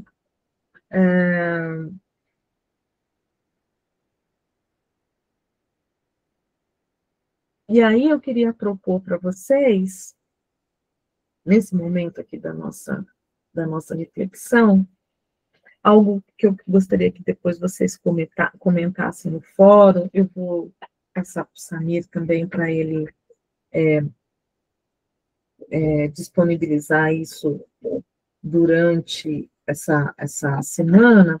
Eu gostaria que vocês fizessem uma reflexão, o que você poderia mudar já essa semana, amanhã, nos próximos dias, em termos de tempo, espaço e ou corpo, para melhorar uma situação de leitura, né? Pode ser uma coisa pequena, pode ser uma coisa grande, enfim, você observe a sua escola, a sua sala de aula, a sala de leitura, observe os problemas, os desafios que você tem nesse gesto da mediação de leitura, porque nós não temos os mesmos desafios, né? A gente não enfrenta... Muitos desafios são comuns para todos nós, outros não, são específicos, né? Então, se você mudar, se você reorganizar a relação da mediação com o tempo, com o espaço e com os corpos envolvidos, o que será que melhora? Queria que vocês fizessem um pouco essa reflexão. Cada um vai partir da sua realidade, né? Então, não é uma reflexão para esse momento, mas é uma reflexão aí para semana. E aí vocês podem fazer umas anotações, e no começo da próxima aula a gente compartilha, chamando aqui para quem sentir a vontade de se falar de viva voz, e quem não sentir, colocar no chat essa reflexão. Coisa curta, não é nada, não é para fazer tese, tá, gente? É só assim pensar sobre, tá bom? E aí a gente vai para um quarto fundamento, que é a leitura em si, né? E aí vai entrar a questão do voz, do ritmo e da pausa, né? Então, é fácil da gente imaginar que um texto lido muito rápido, sem entonação, sem respeitar as pontuações, sem respeitar o silêncio que a página em branco pede, sem olhar para o seu leitor, sem olhar para as crianças, né, sem buscar esse contato visual, não precisa ser nenhum gênio para saber que isso não vai funcionar bem, né? Não parece que você está mediando, parece que você está lendo para você, né? E você não consegue envolver a turma na sua leitura. Então, vamos seguir aqui a apresentação. Preparar a leitura do livro que estará em seu planejamento, né? Então, não é aleatório. Já falamos isso outras vezes, não é aleatório. O livro está no seu planejamento. Então, você lê o livro antes, né? Você lê o texto, tanto o texto verbal quanto o texto visual antes. Você faz uma interpretação desse livro. Você precisa ter uma reflexão sobre esse livro, né? Então, quando eu falo ler, a essa altura aqui da nossa conversa, né? Quando eu falo ler previamente, não é pegar o livro, passar rapidamente a folha, né? Muito bom esse livro. Esse autor é bom, eu conheço, já li outro livro dele que é bom, vamos a esse aqui mesmo, né? Já entendi a história. Não, não é isso que eu estou chamando de leitura. O nome de leitura, você vai ler no mínimo 3 vezes o livro, você vai voltar, ler só o texto verbal, depois você lê só o visual, aí depois você vê como isso está funcionando, sentir a materialidade, sentir as proporções, interpretar, analisar esse livro, né? O que ele está falando, quais os efeitos que ele gera, quais os recursos estéticos que estão sendo ali mobilizados, acionados, pensar em como isso vai chegar para sua turma, como é que essas crianças, possivelmente, é tudo hipótese, né? Mas você conhece a turma e agora você está conhecendo o livro, então você está apto a levantar hipóteses de leitura, né? Então, como isso vai atravessar as crianças, né? Então, ler / analisar / refletir, sentir o livro, né? E é importante você marcar marcações para você, né? Palavras, imagens, materialidades que você considera difíceis. Esse difícil para você e difícil para a criança. E depois você pensa, será que é mesmo? Duvide um pouco dessa sua marcação, mas é bom marcar, né? Olha, isso aqui pode ser, isso aqui vai dar o Joãozinho, a Mariazinha, eles vão implicar que isso aqui vai ser um lugar onde eles vão querer parar, e aí você já vai mais preparado, né? Ler em voz alta antes, gente, é muito, muito importante. Ler em voz alta, a voz alta muda tudo, né? Você, na leitura silenciosa, você domina muito mais o texto, porque o seu cérebro vai preenchendo os gaps, o seu cérebro vai funcionando quimicamente para fazer com que tudo tenha sentido. Quando você põe a voz, quando você fica em voz alta, não, o cérebro já perde um pouco dessa eficiência, e aí você consegue ver melhor os gaps, os lugares em que você precisa dar pausa, em que você vai ter que dar uma entonação diferente, né? Então, de forma alguma, descobrir o texto junto com a turma pela primeira vez. De forma alguma. Eu conheço esse autor, então qualquer texto que eu pegar dele vai ser bom. Vou ler com a turma. Não, de forma alguma, tá? Voz, né? um volume suficiente para ser ouvido sem gritar. Bom, difícil, professor tem mania de gritar. Eu acho que a gente nem se dá conta, né? Agora mesmo, eu acho que eu estou falando, eu baixei o tom, mas porque eu tava, minha garganta está puxando um pouco, eu acho que eu estava falando mais alto do que o necessário. A gente tem é prioritário para a gente ser ouvido, né?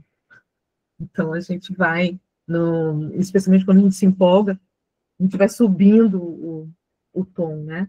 E na mediação de leitura, é muito importante que essa tonalidade esteja, que esse volume, não a tonalidade, esse volume esteja no volume que o texto está pedindo, né? Então, às vezes não sei se já aconteceu com vocês, mas eu já vi acontecer com mediadores experientes, que começa a leitura num volume alto e vai percebendo que a história é sensível demais.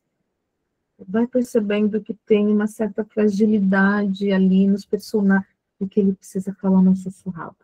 E vai fazer mais sentido ler mais sussurrado, né? Outra técnica de mediação também é que quanto mais alto você fala, mais o barulho da turma pode aumentar. E que quanto mais baixo você fala, o barulho, o ruído diminui, porque eles querem te ouvir, né? Então, é algo a ser testado. A entonação que acompanha o clima da cena, então é um suspense, é um humor, é uma ternura, você não vai ler com a mesma voz, você não vai ler com a mesma entonação, você não vai ler com o mesmo volume, né? E, principalmente, cuidado com vozes caricatas, né? Vozes que ridicularizam os personagens, especialmente se esses personagens forem negros, indígenas, pessoas de periferia, né? Então, vejo muito isso, infelizmente vejo muito isso por aí, né? Vozes que vão buscar caricatura. Então, se é um personagem que está ali configurada como uma pessoa de classe alta, de elite, uma pessoa culta, aí faz uma voz assim, toda impostada, toda, né? Que não está no texto, não está isso. Concorda que no texto não tem voz, ele é visual, mas aí o mediador coloca essa voz. E se é uma pessoa da periferia, aí já vai falar de jeito mais assim, esclachado, um jeito que não está no texto, o texto não está com essa diferença, mas o mediador ele está dando ali a sua interpretação por meio da voz. Não acho que seja correto, não acho que seja o melhor caminho, porque aí você vai impor um preconceito seu, né? Você vai impor uma perspectiva sua que não está no texto. Ritmo, né? Nem tão rápido que ninguém acompanhe, que ninguém consiga ouvir ali a sua leitura. Algumas pessoas, inclusive, pessoas mais visuais, crianças mais visuais, têm dificuldade, né, de ouvir, só ouvir, né? Então, se você lê rápido, fica mais difícil ainda. E nem tão lento que acabe dando sono, encontrar esse equilíbrio, pensando no slide anterior também, que é o que o texto está pedindo, né? Às vezes o texto pede uma ligeireza, né? O humor, às vezes, pede muita ligeireza. Né? Aceitar os momentos de silêncio que o livro pede, há também essa dificuldade, muitas vezes, né? O livro abre, de repente você vira a página e tem uma página dupla em branco. O que o mediador faz? Vira logo a página em branco porque ela não quer dizer nada e a história tem que continuar? Não. A página em branco quer dizer, sim.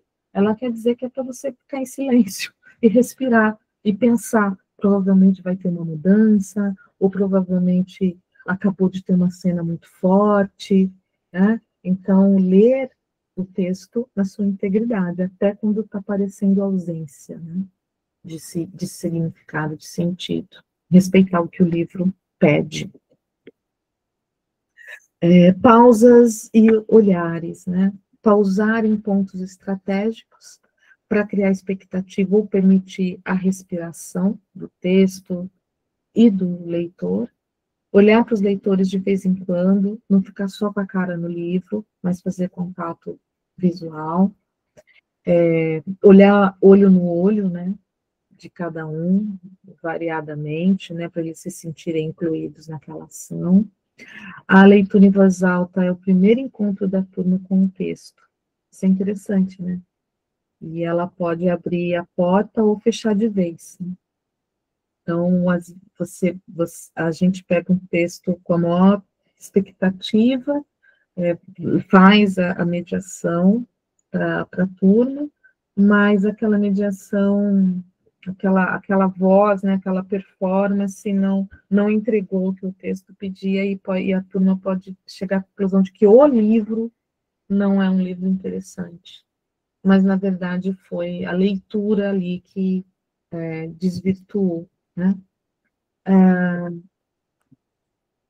Vou acelerar um pouco, porque ainda estou aqui no 5º item, e nós temos 6.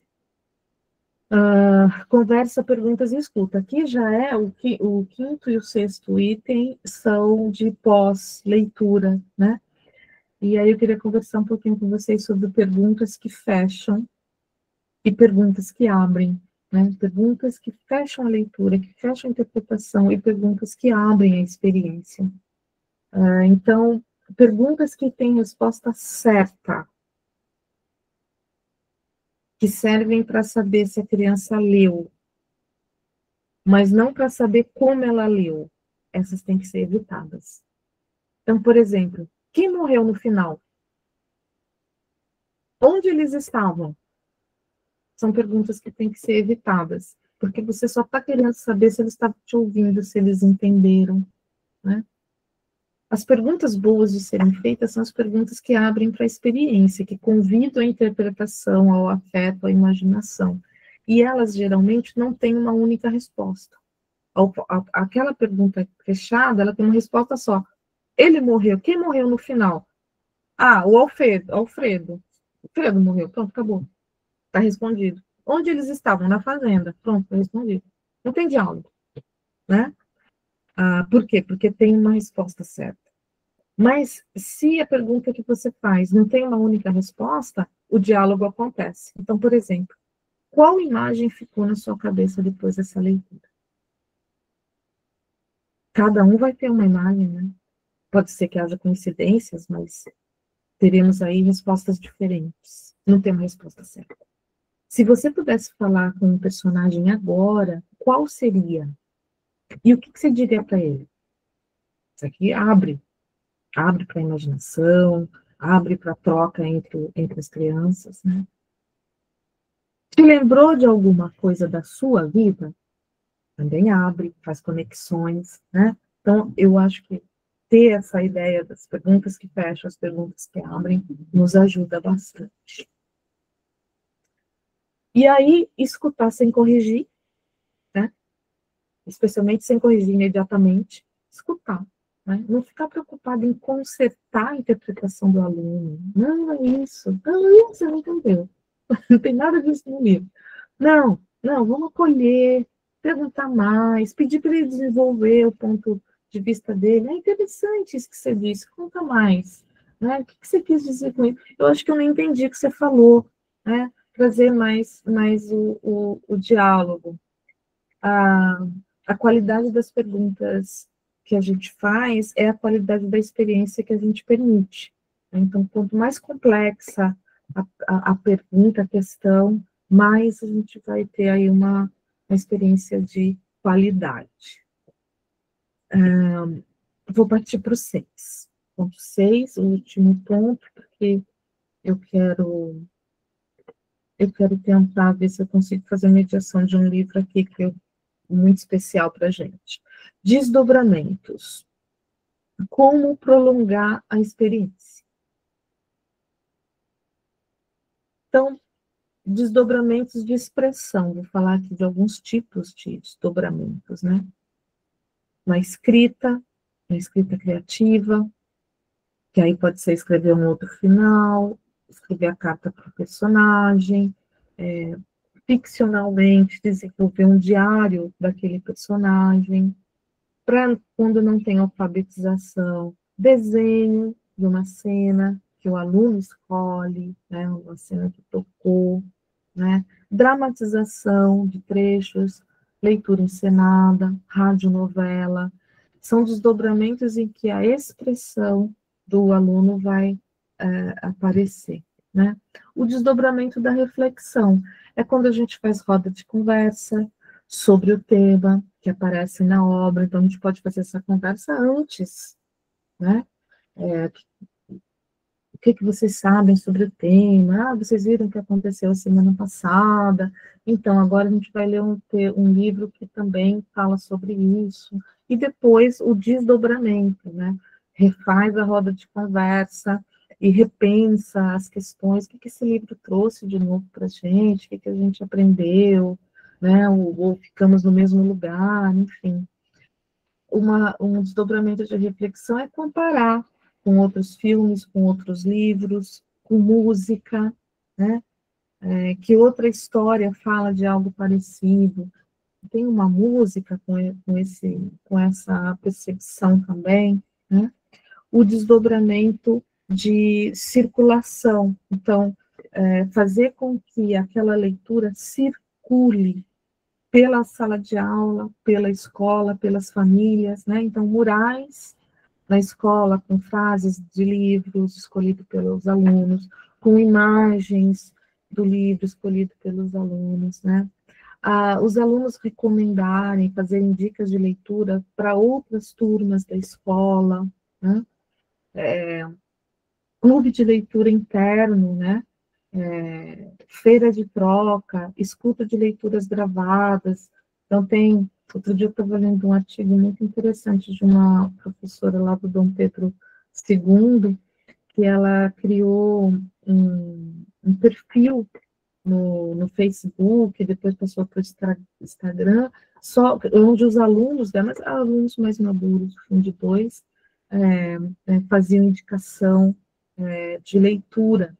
E começou pequeno, mas criou um volume, porque eles se colocaram nesse lugar, né, quase desse influencer, né, de livro.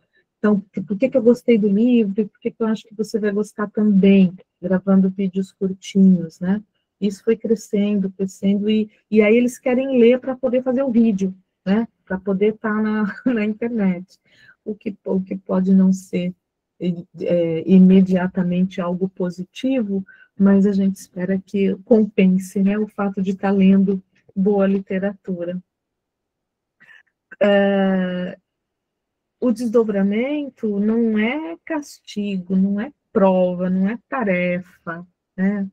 É prolongamento do encantamento, né? Então, a pergunta é assim, não é como eu vou avaliar a minha mediação, não é como eu vou avaliar se o meu aluno entendeu ou não entendeu.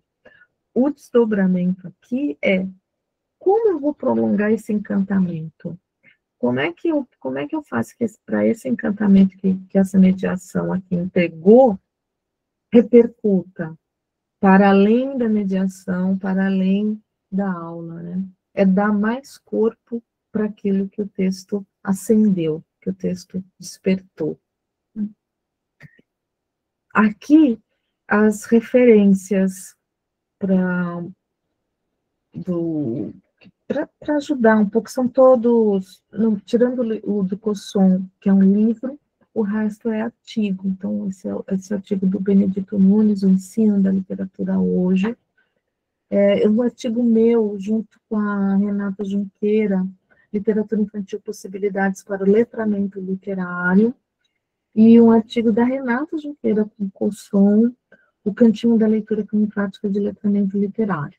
Esses 3 estão em revistas, são revistas eletrônicas, é só buscar na internet que vocês conseguem encontrá-los. E eu vou mandar um artigo do Cosson, esse que eu citei no início da aula, eu vou mandar para o Samir, e o Samir disponibiliza para vocês, tá bom? Não são leituras obrigatórias, do tipo, a gente tem que ler até semana que vem, tudo isso. Não, é só para... São leituras que vão vão solidificar melhor as nossas reflexões de hoje, tá bom? Eu vou parar de compartilhar aqui para a gente saber o cursor.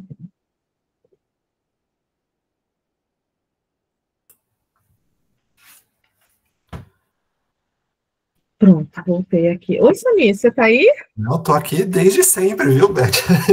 É que eu não atrapalhei em nenhum momento. Naquele momento que a Amanda tava falando também, eu já tava na aula. Você vê que eu tava faz tempo. Eu fiquei aqui conversando com o pessoal no chat. Não, aproveitar, eu tinha uma hora que eu quase ia falar, mas aí como você estava nos slides, eu vou aproveitar, então, como tem alguns minutinhos. Vou começar pela fala final. O pessoal adorou a aula, os comentários aqui foram muito bons. E teve algumas, igual o outro encontro, teve algumas perguntas que eu acho que agora, pelo andar da carruagem, não vai dar tempo, mas acho que a gente pode fazer igual semana passada, essa semana, melhor dizendo, né? Depois eu te passar algumas perguntas que eu acho que dá para retomar no próximo encontro, porque, por exemplo, uma delas era a questão de uma intervenção policial numa escola aqui na rede municipal, que foi um tema complexo, que eu acho que dá pano para manga, talvez não dê tempo de comentar muito hoje, né? Mas só que você comentou agora, né? Você falou do artigo que você escreveu com a Renata Junqueira, né? Aí eu lembrei, né, que ela lançou um livro muito bacana esse ano pela editora Gaivota, né? Os Gestos Embrionários da Leitura na Educação Infantil. Verdade. É um livro que, como a EL está se expandindo para a educação infantil, eu estou lendo muita coisa, né, dentro do tema, e esse é um livro que eu li recentemente. Uma boa dica, aliás, os textos da Renata Junqueira e são muito bons, e esse que você escreveu com ela também é um que eu li que eu gostei muito. Agora, o que eu ia comentar, na verdade, Beth, é quando a Laura fez uma fala, e aí a Gislaine, outras professoras foram, a Lucinéia, outros professores comentaram, né, que é uma particularidade da sala de leitura da nossa rede, né, que nós temos um documento, né, que dá os subsídios, né, a identidade do programa de sala de leitura, e é interessante até contextualizar. Tem muito professor que é novo da rede, e temos professores que são da educação infantil que não sabem, né? Talvez não saibam, melhor dizendo, né? E que, assim, em 2017, começou-se a se desenvolver os currículos da nossa rede, né? Que são os nossos materiais que estão em vigência até hoje, estão sendo atualizados, né? Mas naquele momento, todos os componentes curriculares da nossa rede, para as MFs e MFENs, né, tiveram o seu currículo. E a equipe que estava à frente da sala de leitura naquele momento, né, uma das pessoas, uma grande amiga minha, Nájila, que você conhece também, né, houve uma opção nossa, né, de não ter um currículo para a sala de leitura, né, e não porque a sala de leitura não é inferior aos outros componentes curriculares, mas pela discussão que a aula de hoje perpassou, né? Que é fundamental que o mediador de leitura tenha essa liberdade, essa possibilidade de curadoria, e se existia um sério risco, um sério receio de talvez a proposta da sala de leitura ser vista muito mais como uma aula de literatura do que, de fato, uma proposta de um trabalho com mediação, de formação de comportamento leitor, né? E então acho que acabou, de certa forma, sendo um acerto, até pela fala dos professores, né, durante o encontro, falando, não, a gente consegue fazer um trabalho com e essa liberdade não significa um trabalho solto, muito pelo contrário, né? Um trabalho que e aí teve até a gente colocou sobre que passa pelo projeto político-pedagógico da escola, passa tem um planejamento, tem uma intencionalidade, né? E isso é fundamental. E essa parte da curadoria é estratégica. Eu só queria fazer esse comentário que acabou passando batido, só corroborando o que foi dito pelas professoras, né? Nesse sentido, né? E aí entrando até na questão da educação infantil da mesma forma, né? A rotina que os professores vão desenvolver, né, vai ter também essa intencionalidade e esse trabalho cuidadoso de escolha do acervo que vai ser trabalhado de acordo com as temáticas que estão sendo desenvolvidas e pensando nessa formação e essa bibliodiversidade são fundamentais, né? Ótimo, Samir, agradeço. Eu tinha preparado a mediação de um livro Mas aí eu começo a aula da semana que vem com essa mediação, que hoje não vai dar tempo da gente fazer. E, enfim, e aí a gente toca o planejamento da próxima aula também. Antes de terminar, Samir, posso fazer um convite / propaganda? Com certeza. Vou fazer 2. Um é da nossa jornada do Grupo de Literatura de Ancestralidade Negra, que vai ser dia 10 de dezembro, as inscrições já estão abertas, é gratuito, com certificado, vai ter uma mesa maravilhosa na parte da manhã e uma mesa maravilhosa na parte da tarde também, tudo online. As inscrições já estão abertas, 10 de dezembro. E a outra é que amanhã é Black Friday, não sei se vocês sabem, não sei se vocês estão preparados, mas eu e Diana Navas, a gente vai fazer uma Black Friday de 50% de desconto no nosso curso sobre mediação de literatura infantil e juvenil, e isso ninguém sabe ainda, estou contando para vocês em primeira mão, vai começar a valer amanhã às 6 horas da manhã. E aí, como é limitado, 100 pessoas, 100 primeiras pessoas, então vocês quem já quiser ficar preparado, a gente vai começar a divulgar lá pelas 8, 9 horas, não sei, depende do corre aqui de casa, que quem faz isso sou eu mesmo. Vocês vão divulgar no Instagram pessoal de vocês, Beth? No do Entre Letras, né, que é o Entre Letras _ DE, e também nos nossos, né, o meu, @Elizabeth Cardoso, 357. E o da Diana Naves, que vocês devem conhecer também.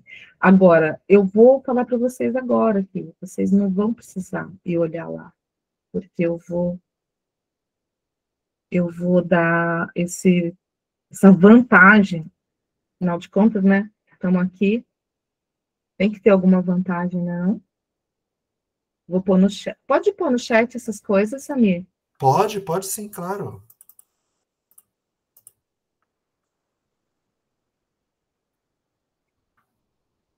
Ó, aqui é o link, né? E esse aqui é o cupom de desconto. Na hora lá que vai finalizar, tem que pôr esse cupom. Eu vou jogar no Classroom também, tá bom? Tá bom, ótimo. Tá ótimo.